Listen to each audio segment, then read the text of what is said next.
क्या आपको याद है इंग्लैंड और वेस्टइंडीज आखिरी बार भारत में कोई अंतर्राष्ट्रीय मैच खेलने कब आए थे? थोड़ा सा ध्यान दीजिए, याद आ जाएगा, क्योंकि बड़ा यादगार मैच था जब कार्लोस ब्रैथवेट ने एक ओवर में बेन स्टोक्स के छक्के लगाते हुए मैच जीत लिया था। जी, 2016 T20 वर्ल्ड कप। उसके बाद अब ये दोनों टीम भारत में भिड़ने के लिए आ रही है अंतर्राष्ट्रीय मैच में, और हम कर रहे हैं इसी का प्रीव्यू। हमारे साथ मौजूद हैं सबा करीम। बहुत बहुत स्वागत सबा भाई आपका। Thank you so much Syed. Saba भाई, एक मतलब उस मुकाबले को जब याद करते हैं तो वो आज भी रोंगटे खड़े हो जाते हैं, बेन स्टोक्स, कार्लोस ब्रैथवेट। लेकिन ये भी इत्तेफाक है ना कि 16 से अब 26, 10 साल, और पहली बार ये दोनों टीमें अंतर्राष्ट्रीय क्रिकेट खेलती हुई नजर आएंगी भारत में।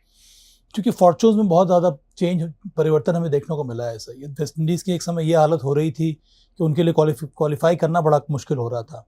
एक बार फिर से वेस्ट इंडीज़ की कोशिश ये है कि अपने गेम को, अपने टीम को थोड़ा री इन्वेंट किया जाए।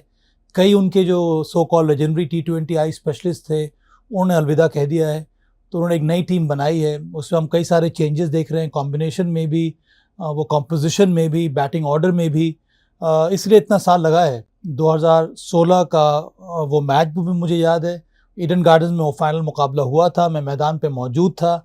इतने टेंस मोमेंट्स थे वो, पर अंत में आके कार्लोस ब्रैथवेट ने शानदार बल्लेबाजी की थी। पर अब वक्त आ रहा है वेस्ट इंडीज़ को वापस इस एडिशन में शानदार प्रदर्शन करने का, क्योंकि मुझे लगता है कि T20 एक ऐसा फॉर्मेट है जहाँ पे अंतर्राष्ट्रीय क्रिकेट को भी कोई ज़रूरत है वेस्ट इंडीज़ इन प्राइम फॉर्म।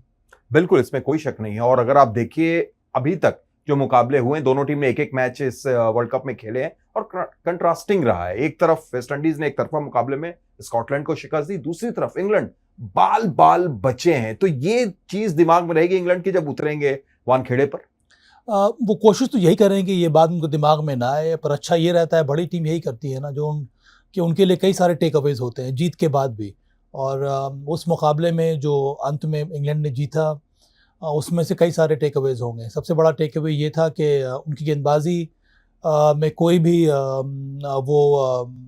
असरदार गेंदबाजी हुई नहीं, और उनके दो main wicket taking bowlers runs उन्होंने लीक किए, जोफ्रा आर्चर और आदिल रशीद। जोफ्रा आर्चर जिस तरह का सरफेस है, जो कंट्रोल के साथ उनको बॉलिंग करनी चाहिए थी, उनके वेरिएशन बहुत जल्दी पिक हुए जा रहे थे, और बैटर्स ने उनके सामने ढेर सारे रन बनाए। अब इमेजिन कीजिए, आर्ग्यूएबली द फास्टेस्ट बॉलर अंतर्राष्ट्रीय क्रिकेट में, उनके सामने इतने सारे रन बन रहे हैं। और सही समय पर कौन सी बॉल डालनी है, मुझे लगता है कि वहाँ पर भी जोफ्रा आर्चर लैक कर रहे थे। तो उनके लिए बहुत ज़रूरी है कि वापसी करें अच्छे तरीके से। दूसरा बहुत इंपॉर्टेंट उनका फैक्टर था आदिल रशीद को जिस तरह से नेपाल के बैटर्स ने ट्रीट किया। ये एक ऐसा कंडीशन है यहाँ पे इंडिया में जहाँ पे रिस्ट स्पिनर्स काम करेंगे, वहाँ पे अच्छी अगर आपने गेंदबाजी की तो आप एक मैच विनिंग फैक्टर बन सकते हैं अपनी टीम के लिए। तो मेरे ख्याल है गेंदबाजी की मैं इस समय बात कर रहा हूँ, उन दोनों के लिए बहुत ज़रूरी होगा वापस फॉर्म में आना। बिल्कुल। और जो आपने आदिल रशीद की बात की, अगर एक आंकड़ा हम देखें, शिमरॉन हिटमैयर जो जबरदस्त फॉर्म में पिछले मैच में भी दिखे और कंसिस्टेंट, साउथ अफ्रीका के खिलाफ भी वो सीरीज में भी हमने अच्छे स्कोर्स देखे थे। 2024 T20 वर्ल्ड कप के बाद स्पिनर्स के खिलाफ उनके स्ट्राइक रेट भी काफी ऊपर गई है और एवरेज भी काफी ऊपर गया, और आदिल रशीद का जो फॉर्म है उस हिसाब से खतरा हिटमैयर हो सकता है। मुझे लगता है कि बहुत ही शानदार वो कॉन्टेस्ट रहेगा। मैचअप जबरदस्त है, तो मेरे ख्याल में जितना एक्सपीरियंस आदिल रशीद के पास है, वो भी अपने आप को टेस्ट करेंगे हेटी के सामने। एक बैटिंग ऑर्डर में चेंज आ गया है वहाँ पर, अब हेटी नंबर 3 पर आ रहे हैं बैटिंग करने के लिए। वो निकी पी की जगह पर उनको ये रिस्पॉन्सिबिलिटी दी गई है कि आप जाइए, आप समय लीजिए, बड़े बड़े शॉट्स खेलिए, और वो केपेबल बैटर हैं।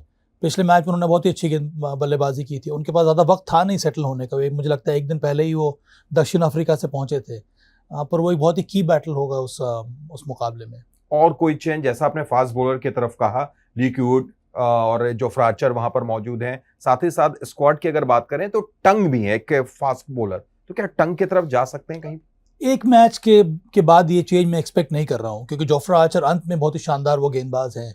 जैसे कि मुझे लग रहा है कि जो कंडीशन के हिसाब से आपको वेरिएशंस करने चाहिए थे वो नज़र नहीं आए। जो उन्होंने ट्राई भी किया वेरिएशंस, उसमें वो कंट्रोल दिखा नहीं, जिस तरह से सैम करन के वेरिएशंस में हमें कंट्रोल दिखा, और सैम करन को भली भांति मालूम है इन कंडीशंस में किस प्रकार की गेंदबाजी करनी है। तो मेरे ख्याल में मैं चेंज तो नहीं एक्सपेक्ट कर रहा हूँ, पर मैं ज़्यादा अच्छा अप्रोच या फिर अच्छा प्रदर्शन की उम्मीद कर रहा हूँ इंग्लैंड के बॉलर्स द्वारा। खासतौर से अगर बैटर की हम बात करें, हैरी ब्रूक जो एक जबरदस्त फॉर्म में चल रहे हैं और कैप्टन बनने के बाद एक अलग जिम्मेदारी के तरीके से खेलते हुए नजर आ रहे हैं, पिछले मैच में भी हमने देखा। तो एक बड़ा रोल हैरी ब्रूक के ऊपर एक बार फिर हाँ, होना भी चाहिए क्योंकि वो कैप्टन है, बहुत ही रिस्पॉन्सिबिलिटी के साथ उन्होंने कप्तानी करना शुरू कर दिया है। वो बैटिंग बहुत अच्छे फॉर्म में है, तो वो यही चाहेंगे कि वो फिर से एक बड़ा स्कोर खड़ा करे। पर वहाँ तक पहुँचने के लिए मुझे लगता है कि बहुत कुछ निर्भर करेगा जॉस बटलर और फिल सॉल्ट के ऊपर। ये दोनों जो पेयर जो बैटर्स हैं, ये बहुत ही डेंजरस बैटर्स हैं। फिल सॉल्ट पिछले मैच में चले नहीं थे, इसीलिए थोड़ा बहुत मुझे लगता है कि जॉस बटलर को भी संभल कर खेलना पड़ा। पर अब संभलने का टाइम है नहीं T20 में। आपके पास जिस तरह की बल्लेबाजी है, नंबर 3 पर जेकब बेथल, फिर हैरी ब्रूक, तो बैटिंग क्रम आपका बहुत लंबा है। तो अगर आपको अच्छा प्लेटफॉर्म बन जाता है या मिल जाता है, तब वहाँ से एक बड़ा स्कोर ज़रूर खड़ा कर सकता है इंग्लैंड। जो आंकड़ा है हेड टू हेड T20I में 19 इंग्लैंड 18 वेस्ट इंडीज, तो आपका प्रेडिक्शन क्या कहता है? 19-19 होगा या फिर 20-18 यहां पर दिख रहा है, इंग्लैंड या वेस्ट इंडीज? मुझे पता नहीं क्यों ऐसा लग रहा है कि वेस्ट इंडीज़ का थोड़ा बहुत एज रहेगा इसमें, और मैं चाहता हूँ ये हो जाए क्योंकि वेस्ट इंडीज़ एक नई टीम बन रही है उनके में भी बहुत अच्छे स्ट्रॉन्ग बैटर्स हैं। और एक बहुत की फैक्टर रोमारियो शेपर्ड जिस तरह की गेंदबाजी कर रहे हो, जो पावर है उनके अंदर बैटिंग में, उन्होंने अपने गेम को एक वो अलग स्तर पर ले गए हैं। तो बहुत ही टाइट कॉन्टेस्ट ये होने वाला है।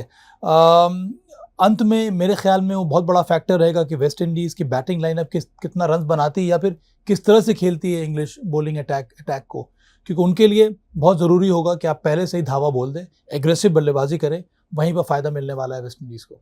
चलिए देखते हैं। सबा भाई ने तो अपना प्रेडिक्शन दे दिया है कि वेस्ट इंडीज फेवरेट है, लेकिन एक आंकड़ा उनको मैंने बताया नहीं था, वो ये है कि वर्ल्ड कप में भारी है वेस्ट इंडीज इंग्लैंड के ऊपर में, और जब भारत में खेलते हैं ये दोनों, तो आज तक कभी भी इंग्लैंड नहीं जीता है वेस्ट इंडीज से। लेकिन उसके बाद भी सबा भाई ने पहले ही वेस्ट इंडीज बोला था। आप क्या कहते हैं? आप भी अपनी राय जरूर दीजिए। बहुत बहुत शुक्रिया सबा भाई जुड़ने के लिए, और आपका भी बहुत बहुत शुक्रिया। देखते रहिए ESPN cricket for time out Hindi.